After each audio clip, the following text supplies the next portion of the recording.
Sometimes I don't understand whether the president I have is the one I used to sit with when he was the vice president, deputy president. I don't understand whether the current president, Honorable William Ruto, is the one we used to sit in Karen and we discuss how the country should move forward, how the Uhuru administration has messed up the country. I do not believe it is the same William Ruto who I was sitting with when he was the deputy president. He has changed dramatically. He has become somebody else I don't even understand myself. I, in fact, don't believe I looked for votes for William Ruto. Because he is no longer the person I thought he's going to be. I wanted a president who is caring. I wanted a president who is listening.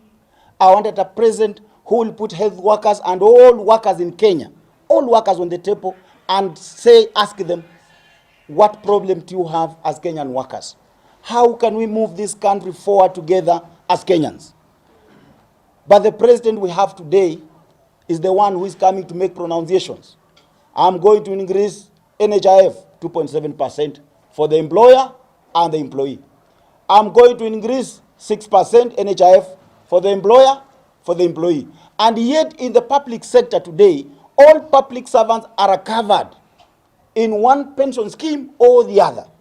We have lab trust, we have lab fund, we have public servant superannuation scheme where the civil servants belong. Why do you want to bring again 6% on top of this? NHIF is an act that establishes a pension scheme. Lab fund is established by an act of parliament. Public servant superannuation scheme is established by an act of parliament. We should have been conducted, and those NHIF should only apply to people who do not have a pension scheme. And others already have pension schemes. When you look at NSSF administrative structure, the administration of NSSF takes over 50% in administration. And that is where you are saying you want us to add them 12% so that out of the 12%, 6% goes to administration. There is no pension scheme in the world that administrative costs should go above 2%. And NSSF is a DC scheme. It means workers must be represented 50%, employers 50%. We therefore, as public servants, as civil servants, reject. Mimi nataka kusema, we will paralyze the entire government. Yes. Yes. And we will paralyze from State House. Yes. We will close the water in State House. Yes. We will switch off electricity in State House. Yes. And then we will make sure nothing goes on in this country. Yes. As workers, we must be heard. Yeah. We can no longer sit down, celebrate when we are being overtaxed. There is no country in the world that has prospered by taxing its public servants to the grave. When you overtax employers, you are simply chasing away investors. Yes. How then do you expect to create jobs when you are chasing out employers?